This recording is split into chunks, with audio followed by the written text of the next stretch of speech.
They expected the Duke to endure it in silence, the way he always did when diplomacy required restraint. What no one expected was the scullery maid stepping forward from the shadows, answering the foreign queen's insult in flawless courtly dialect, her voice steady as steel, transforming a humiliation into a challenge that would change 3 lives forever. The banquet had been prepared for weeks, every detail calibrated to perfection because Queen Isara of Velfera did not merely visit estates, she evaluated them. Her kingdom controlled the southern trade routes, and an alliance with Velfera could secure the Duke's province for generations. Which meant tonight, inside the gold-lit Great Hall of Greymoor, Duke Matthias Crane would endure whatever test she chose to deliver. And she had come prepared to test him thoroughly. Queen Isara arrived like a storm dressed in silk. Young, perhaps 28, with the kind of beauty that had been sharpened into a weapon through years of court survival. She moved through Greymoor's corridors as though she already owned them, her retinue trailing behind in glittering formation, her gaze cataloging every weakness she passed. Duke Matthias received her with the formal grace expected of him, composed, controlled, every gesture measured. He was a man built from restraint, tall and severe, his reputation forged not through charm, but through an almost unnerving competence. He spoke little, observed everything, and never once in his 30 years had allowed emotion to compromise strategy, which made him, in Queen Isara's estimation, the perfect target. The dinner began with pleasantries. Toasts were raised, compliments exchanged. The Queen praised Greymoor's architecture with words that sounded like admiration, but landed like appraisal. And then, midway through the third course, she shifted. It started subtly. A question about the Duke's late father, phrased to imply inherited incompetence rather than inherited title. A comment on the estate's finances, delivered with enough concern to suggest instability. Each remark landed precisely, designed to unsettle without breaching decorum. Duke Matthias answered calmly, his tone unchanging, his expression unreadable, which only seemed to encourage her. Then she switched languages. Not obviously, not dramatically, just a smooth transition into Veltheran courtly dialect, spoken only by their aristocracy, as she turned toward one of her advisors and made a remark that drew quiet laughter from those who understood. The Duke's command of northern tongues was flawless. Veltheran, he had never needed to learn, and Queen Isara knew it. Her comment, delivered with a smile, had questioned whether a man so silent possessed thoughts worth hearing at all, suggested perhaps his reputation existed only because others mistook reticence for depth. Several of her retinue smirked. A few of the Duke's own guests shifted uncomfortably, aware something had been said but unable to grasp what. Duke Matthias continued his meal without reaction. Queen Isara's smile widened. She spoke again in Veltheran, louder now, wondering aloud whether northern lords had grown so accustomed to their wealth they no longer needed to defend it, whether power here was simply handed down like furniture, unearned and unquestioned. One of her advisors laughed outright this time. And still, the Duke said nothing. From her position near the far wall, Nero watched it happen with growing fury. She was a scullery maid, invisible by design, present only to refill glasses and clear plates, a figure so far beneath notice that nobles often spoke freely around her, as though she were furniture herself. She had worked at Greymoor for 2 years, kept her head down, followed every rule, asked for nothing. But she heard everything, and she understood every word Queen Isara said, because Nera had not always been a scullery maid. Before her family's fall, before debts and disgrace had stripped away everything they owned, she had been educated in ways most servants never were. Languages, history, etiquette, the tools of a noble daughter preparing for a future that no longer existed. Now those tools served only to let her understand exactly how deeply the Queen was insulting the Duke in his own hall. Her hands tightened around the wine decanter she carried. Queen Isara leaned forward slightly, lowering her voice just enough to make the insult feel intimate, speaking in Veltheran about how unfortunate it was that some men mistook silence for strength, when truly it only revealed they had nothing worth saying. Nera's pulse hammered in her ears. The Duke's expression remained unchanged, accepting it, allowing it, because he could not respond to an insult he supposedly did not understand. And that was when Nera stepped forward, not loudly, not dramatically, Just one measured step that brought her into the queen's line of sight, close enough that her voice would carry. When she spoke, she did so in flawless Veltharan courtly dialect, her pronunciation precise, her tone respectful but unyielding. Perhaps, Nira said clearly, true strength lies in choosing not to answer every provocation, rather than lacking the ability to do so. The effect was instant. Conversation stopped. Glasses froze halfway to lips. Every face in the hall turned toward her, a scullery maid, speaking a language she should not know, in defense of a duke who had not asked for it. Queen Isara's eyes narrowed dangerously, and Duke Matthias Crane looked at Nira for the first time, truly looked at her, with an expression that held no anger, no reprimand, only a sudden, startled recognition that something impossible had just occurred. The silence held for 3 heartbeats.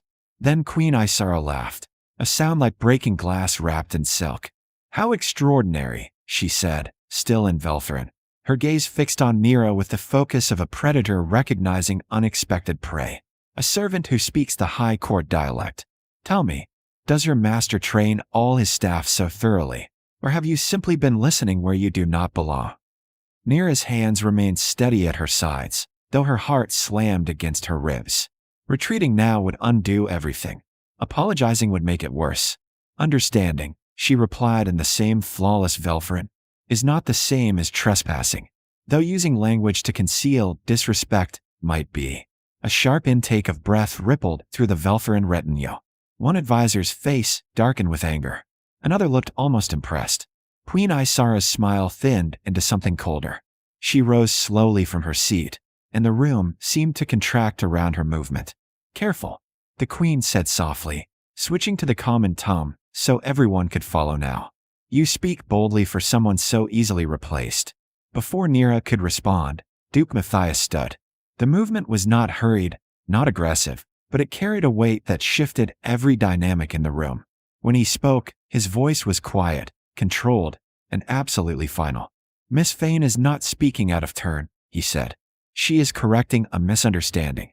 Queen Isara turned to him with raised eyebrows. "Is she now?" "Yes." The Duke's gaze remained steady on the queen, though something in his posture had changed, a tension that suggested the restraint he had maintained all evening was no longer effortless. "Because I understood every word you said tonight. All of them." The revelation landed like a blade. Queen Isara's expression flickered, just briefly, shock breaking through before she mastered it. Around the table, her advisors exchanged rapid glances, recalculating everything they had assumed about this northern duke. "Then you chose silence," the queen said slowly, her tone shifting into something more dangerous, even when insulted directly. "I chose," Duke Matthias replied, "not to dignify manipulation disguised as diplomacy. But since we are now speaking plainly, allow me to be clear. Greymore does not need Velthara's alliance desperately enough to tolerate disrespect inside my own hall." The words hung in the air, unmistakable in their meaning. The Duke had just placed the alliance itself at risk. Queen Isara studied him for a long moment, and then, unexpectedly, she smiled. Not mockingly this time, but with something closer to genuine interest.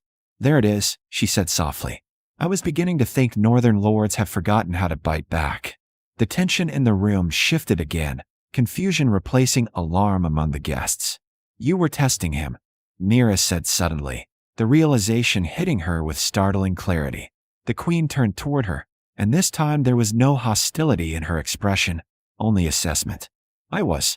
Alliances require strength, not just wealth. I needed to know if your duke would defend what is his when pressed." She glanced back at Matthias. "Though I admit, I did not expect the defense to come from an entirely unexpected direction." Duke Matthias looked at Nira then, truly looked at her, and the question in his eyes was unmistakable. "Who are you?" Mira's throat tightened, because answering that question meant revealing everything she had spent 2 years hiding. "Perhaps," Queen Isara continued, her tone shifting into something almost amused, "your maid and I should speak privately. I am suddenly very curious about how a scullery servant acquired courtly Veltharan." "No," Duke Matthias said immediately. The queen raised an eyebrow. "No. Miss Fane has duties to attend to," he said, his voice carefully neutral, but his meaning clear. He was protecting her. From interrogation, from exposure, from whatever consequences the queen's curiosity might invite. Queen Isara laughed quietly. How interesting. She settled back into her chair with the air of someone who had just won a far more significant game than anyone else realized. Very well, but I will say this, Duke Crane. You keep remarkable people in very unremarkable positions. The dinner continued, but the atmosphere had fundamentally changed. Conversations resumed with careful politeness. The queen's retinue no longer smirked. And throughout it all, Mira felt the weight of the Duke's attention, even when he was not looking directly at her. After the final course, after Queen Isara and her entourage retired to their chambers, after the hall emptied and the servants began clearing tables in exhausted silence, Mira slipped toward the kitchens, hoping to disappear before anyone asked questions she could not afford to answer. She made it as far as the corridor before a quiet voice stopped her. Miss Vane. She turned slowly. Duke Matthias stood in the shadows near the library entrance, still dressed in his formal evening attire, his expression unreadable. Your Grace, she said, curtsying instinctively. Walk with me. It was not a request. They moved through the silent corridors of Greymore side by side, not speaking, until they reached the east terrace overlooking the moonlit gardens. Only then did he stop and turn to face her fully. You were trained in court, he said. Not a question. Mira hesitated, then nodded once. Your family lost everything, she said quietly. 3 years ago. His expression did not change, but something in his gaze softened almost imperceptibly. And you chose to hide here rather than seek help. I chose to survive, she corrected gently. Silence settled between them, not uncomfortable, but weighted with everything neither had said. You should not have spoken tonight, Duke Matthias said finally. It was dangerous. I know, and yet you did. Mira met his eyes. Because it was wrong, and because no one else would. The Duke studied her for a long moment, and Mira watched something shift in his expression, a crack in the careful composure he maintained like armor. When he finally spoke, his voice was quieter than she had ever heard it. No one has defended me like that since my mother died. The admission hung between them, raw and unexpected. Mira's breath caught because she understood suddenly that this man, surrounded by wealth and power and influence, had spent years completely alone inside it all. You should not have needed defending, she said softly. You were right to ignore her provocations. Was I? He turned toward the gardens, hands clasped behind his back. Or was I simply afraid of what responding might cost? Mira stepped closer, not boldly, but with the careful certainty of someone who had already decided the risk was worth taking. You were choosing dignity over ego. That is not weakness. He looked at her then, truly looked at her, and she saw the question forming before he asked it. Why did you speak? The truth. She could have deflected, could have offered a safer answer. Instead, she told him what she had barely admitted to herself. Because I have watched you for 2 years, Mira said quietly. Watched you carry this entire estate on your shoulders without complaint. Watched you treat servants with more respect than most nobles show their peers. And tonight, watching someone mock you for the very restraint that makes you a better man than anyone in that room, I simply could not stay silent. The Duke went very still. 2 years, he repeated slowly, as if testing the weight of it. You have been here 2 years. Yes. And I never saw you. You were not supposed to. She smiled faintly. I am very good at being invisible. You are extraordinarily bad at it, he said, and there was something in his voice now that made her pulse quicken. Because I see you now, and I cannot imagine how I ever missed you. Before Mira could respond, footsteps echoed from the corridor behind them. They turned to find Queen Isara approaching alone, wrapped in a traveling cloak despite the late hour. Forgive the interruption, the Queen said, though her expression suggested she found the scene more amusing than intrusive. I leave at dawn, and I wanted to speak with you both before I go. Duke Matthias straightened immediately into formality, but Queen Isara waved a hand dismissively. No need for that. I have already decided. She looked between them with sharp, knowing eyes. Velthro will agree to the alliance. Your province has exactly the kind of strength we need, the kind that does not announce itself but proves itself when tested. Relief flickered across the Duke's face, quickly mastered. However, the Queen continued, turning to Mira, I would like to offer you something as well. A position in my court. Your language skills alone would be invaluable, and clearly you possess the education and composure for it." Nira's heart stuttered. It was the kind of offer she had not dared imagine since her family's fall. Security, status, a future. She opened her mouth to accept, and then she made the mistake of glancing at Duke Matthias. His expression had gone carefully blank, the way it did when he was hiding something he did not want others to see. But his eyes betrayed him. Just for a moment, she saw something that looked almost like loss. "Thank you, Your Majesty," Nira heard herself say, the words coming from somewhere deeper than logic. "But I must decline." Queen Isara's eyebrows rose. "You are certain? Opportunities like this rarely come twice." "I am certain." The queen studied her for a long moment, then smiled slowly. "I see." She glanced at Duke Matthias with obvious amusement. "How fortunate for you, Duke Crane, that loyalty is not always bought with titles." After she left, silence reclaimed the terrace. "You should have accepted," Duke Matthias said finally, his voice rough. "It was everything you have lost, returned to you." "No," Nira said quietly. "What I lost was a version of myself that belonged to a different life. I am not certain I want her back." He turned to face her fully then, and the vulnerability in his expression was so unexpected it nearly undid her. "Then what do you want?" The question was dangerous. Answering it meant crossing every line society had drawn between them. But Nira had already crossed so many tonight that one more felt inevitable. "I want to stay," she said. "Not as a scullery maid, not hiding in shadows, but here, at Greymoor, with you." For several heartbeats, he did not move. Then, slowly, carefully, he reached for her hand. "If you stay," he said quietly, "it will not be easy. Society will not forgive the gap between us quickly. I know. There will be gossip, resistance, cruelty. I know," she repeated, her fingers tightening around his. "And I will not hide you," he continued, his voice gaining strength.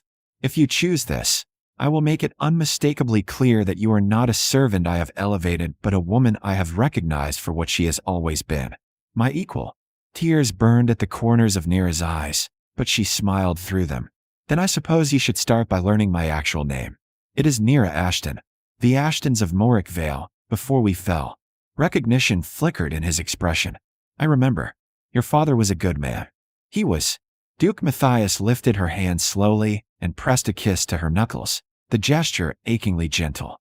"Nira Ashton," he said quietly, "will you allow me the honor of restoring everything you should never have lost?" "Only if you allow me the honor of standing beside you," she replied.